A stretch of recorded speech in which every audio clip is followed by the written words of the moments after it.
Do you think that it's one thing to be a professional head coach, NBA, NFL, MLB, as opposed to being a college head It's coach? totally different, man. I'm saying it so because First of it's all, like 300 colleges, but not it. so the challenges are different. But not it. Think about it. If you really, really, really narrow it down in college, only about 15 schools can win a national championship, if that many. Right. And I'm being liberal with that, Right. right? I'm being generous. Correct. Only about, if you really, really look at the teams and look at the talent level. And then this is another thing you got to factor in college now, the age. Yeah.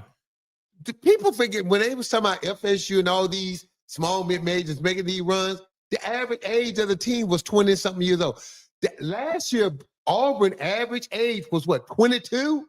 Right. The team that Bruce Pearl went deep into the Correct. NCAA tournament, Right. they had grown-ass men on the team. Yes, they developed. I mean, So if you go to Auburn, you're not going to be one and done. Chances are. So if you look at college basketball today, the college coaches don't want freshmen. They don't want. I was a 17-year-old freshman. Mhm. I didn't turn 18 till the beginning of my sophomore year. Right? Nobody would want me now.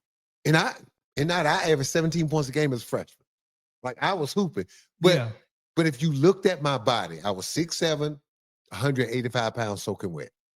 Right? Physically, I didn't look the part, but I had a football player's mentality because I played football all my life, and I could run all day long at that size, and I could shoot the eyes out of it. Right. And because I had a football's mentality, I played bigger than what my body said because I played tight end, and 4A football back then was the highest level. Mm-hmm. We played Warner Robins. We played them big boys, North Side. Oh, yes, sir. We played them grown-ass men, dog. When I was in high school. I remember my sophomore year walking on the field against Warner Robins. And me and my teammates walking back over to the sideline when we both teams out there warming up. Man, most of these guys got beards and mustaches. Dude, we had peach fuzz. We lining up in the trenches. I was a 235-pound offensive guard. They do 295, 310. Oh, yeah. Man, they just mauled us, man. Yeah, they going SEC. My mother had me laugh, and she said she started, her and another group of mothers, said they started to come out on the field and say, come on, y'all get off that field playing with these grown-ass men. Come on. Right. I said, Mom, if y'all would have did that, that would have been hilarious. Right? Yeah, that would have been crazy. But I had that mentality. So I played bigger than what my body was. So, but I wouldn't have played as a freshman. So when you look at college basketball today, it's all about they want the development, they want the maturity. It's different today. Yeah. They got the transfer portal is open. Yeah. So now they want you to kind of go somewhere. Now they even got COVID, it gave guys. Man, you have some guys get 6 years of college basketball. Well, you can get, they're allowing it now. Your JUCO years don't count. Don't even count. So you think about this now. Right. You can go to junior college for 2 years. Yep. Grow up, develop. Then you got 4 years of Power 5 basketball. Right. Dude, it's crazy. Yeah. And for a lot of kids, now I would recommend doing that route for this reason. Unless you're Darren Peterson, who's going to be the number one pick in the NBA draft in 2026, go to JUCO, work on your body, work on your game, and then maybe by your sophomore year, if you're at a Power 5 school, you're able to come out early. Think about it from that standpoint. Yeah. Well, yeah. Because 95% of the guys that come into the league right out of high school, physically and mentally, they're not ready. Right. They're just not. No 17 or 18-year-old is ready for 100 games. Is not ready for the mental load that comes with it. Not ready for the travel that beats you down. Not ready for it. You're just not, right? And then you're just not mature enough to handle being on the road with all the responsibilities that come with being a professional athlete. So is it a thing that for both the player and the teams, the organizations, that they want to get the player on the clock as soon as they can, as opposed to getting an older player who you might not have as much time with? Now, I think teams now are going to reconsider that for this reason. The earlier you get them in your organization, the longer they stay, the quicker they get to that big money. Look how many. Okay, think of it from this standpoint. Would I rather draft you after 2 years of junior college and then your freshman year at a Power 5 school? So now instead of 17, you're 19 or 20, you're more physically developed, and your game is rounded out. I take you right out of high school. Fine. Okay. That first year, you're going to struggle. Gotta get strong, gotta get you. Second year, by that third year, you coming into your own. Now, I gotta pay you. Because most of these guys now, after that third year, right, they want to get paid. Mm-hmm. So now I'm paying you at 20. So now you sign a 5-year max deal. That takes you to 26. Now you can get it. Let's say you the man now. You rocking and rolling.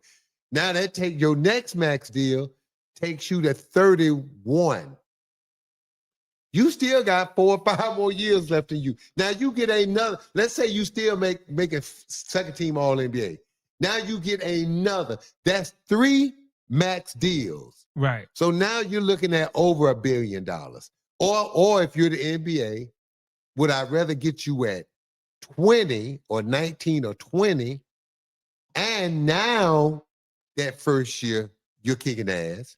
That second year, you get better. That third year, you doing what you're supposed to do. Now I sign you.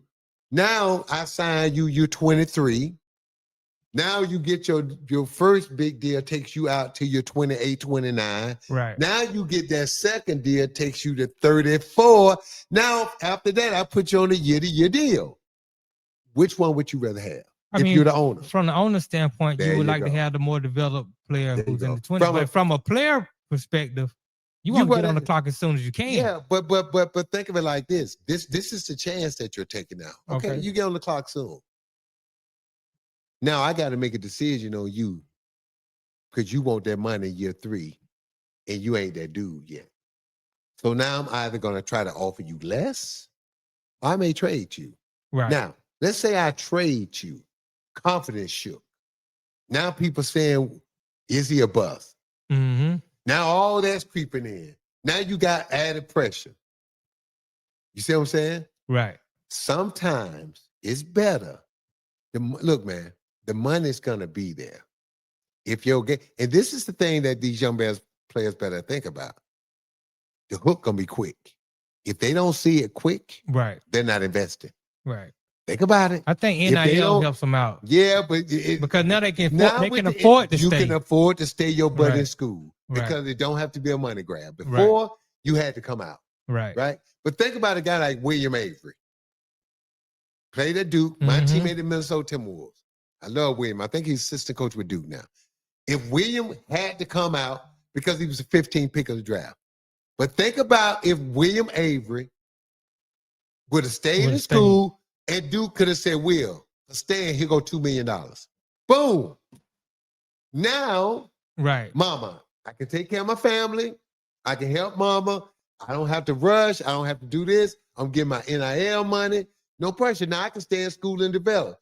I can even have the luxury to stay 1 more year to really, because the NIL money going to go up. The coaches ain't going to mind me, not going to have a problem with me coming back. Right. You see what I'm saying? So with the NIL, it would have changed things. But William Avery came out, 15th pick. Boom. It didn't get the opportunities out the league.